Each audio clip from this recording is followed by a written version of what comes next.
Gold Coast. I'm in sunny Venice Beach, LA, California, United States. I'm here for some tech weeks that are happening at the time, which is a big excuse for everyone to have free alcohol and talk about AI. When I've got free time, I'm going to be taking a few pictures. And because I will likely be cycling around, it's got me thinking, well, what is my EDC camera? If I'm on a bike and I'm pulling a camera out, which one am I going to use? The two that I will always have on me is either the RX100 VII or my Nikon Zf. 50mm pictured here, but I also have the 40mm f2 with a very attractive square hood on it. So I'll be walking around the leg-destroying hills of San Francisco and the ear-destroying sounds of Venice Beach, taking some photos with each, and are they the ultimate, or could I be doing something better? Actually, back up. These first shots are from Auckland Airport because I was in a steps competition with my boss, who is one of those Brian Johnson types. The health guy, not the screaming Geordie. I was always going to try and muster the urge to go take a few nice photos, even though I'd be getting paid to take a shit ton of mediocre ones. You could see it as redressing the artistic balance, proving to yourself that you still enjoy photography. Or you could see it as me being badly organised, tired, and not having many mates and being alone and bored in a big city. But at the end of the day, you're in a huge, relatively unwalkable city. It's America. So everything you're shooting is usually with the constraints of some sort of vehicle because everything's just so far apart. Either way, I was hitting the streets to try and get those 15 or 20k steps in to offset the snacking, the obscene American portion sizes, entree, and the exciting lack of ABV tax on those big boozy craft pale ales. In spite of all the walking, you're kind of on the back foot, to the point where you could call yourself a centaur. You also don't have your favourite fast 85mm or 7180 because they're too big, too heavy, and too specialised. The spots you're going to are more photographed than a movie star's new eyelids, so you're swimming in a sea of cliches to begin with. You don't know much about the good secret spots unless you're an obsessively researching and planning type, which is just something I am not. So San Francisco, it's a tough city to street photograph while avoiding feeling like you're being exploitative, because you've got poverty shoved up hard against wealth, often from block to block. I really understand the urge to kind of sit inside a Muzak playing robot and just zen your way from place to place. But contrast that with the smells and smell avoidance of riding a Lime scooter that's not nearly talky enough to climb some of the streets your overworked Google Maps are suggesting. So, be prior warned, here is a set of photos of the Golden Gate Bridge and Venice Boulevard, two locations so popular you can explore them from a rocket pack in more than one video game. With a big camera, you don't put it in your bag because otherwise you could put the bag down, you can just zip it on the side and take it out unless you've got a hip bag. I've got a backpack, so that's an important fact to consider here. I am basically going to be wearing it across my body and then I pick it up as I use it.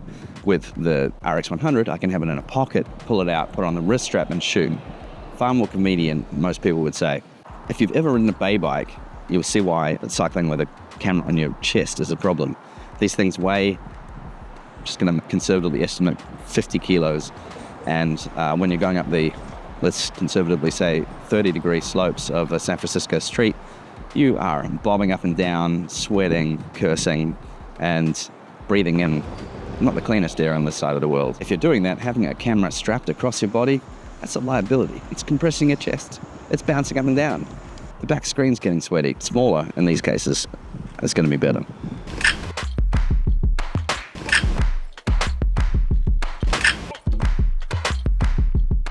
You can actually call these photos from the bay side of the Golden Gate Bridge somewhat original, as I was doing them from a bicycle illegally going the wrong way, as a friendly police officer informed me about halfway.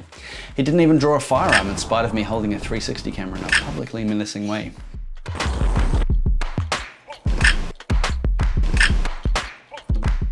After a brief trip to Sausalito, I did get the random treat of an air show of the might of Canadian air superiority, with a stunt troupe, the Red Devils, treating us to a show of loops and chicken as we crossed the harbour.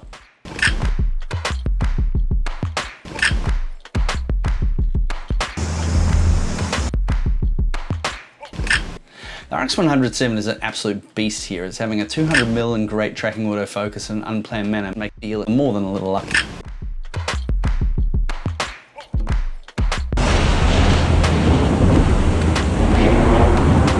Soon enough, it was time to leave SF and hit LA, and with everything at the Tech Week event happening on and around Venice Beach, I was going to have to make do with redoing the sorts of images everyone kind of knows already.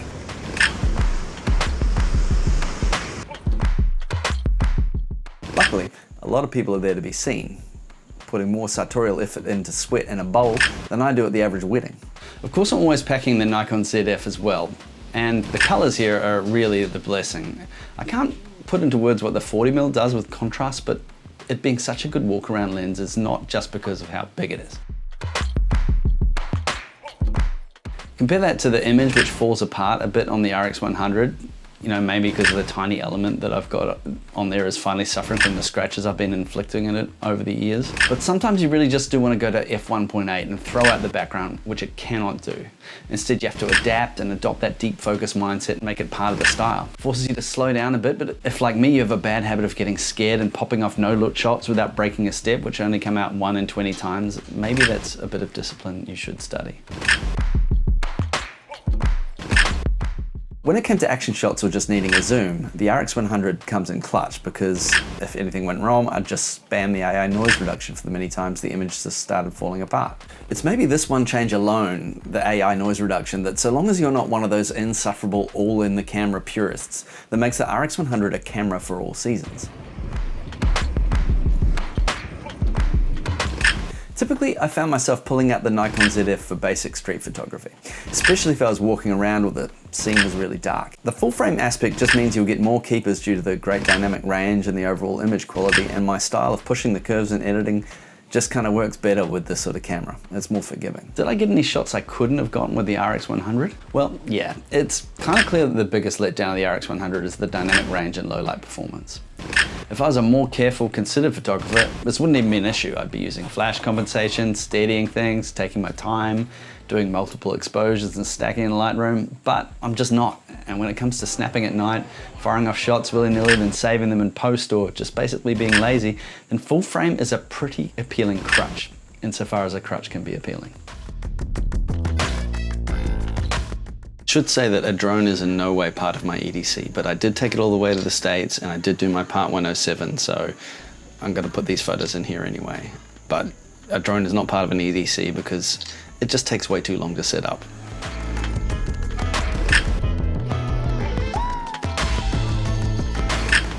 But let's not forget the very underrated feature of Nikon cameras is that the ZF powers on nearly instantly, and it's super well weather sealed. I had pretty great weather in California, big surprise, but if there's a threat of rain on a given day, there's just no way I'm picking up the RX100 as an EDC. It's fragile, and I know if I drop or mishandle it, it will be in trouble. Given the RX100 is smaller and lighter than an additional lens, perhaps the best coverage, as I've discussed before, is just to take the ZF and the RX100.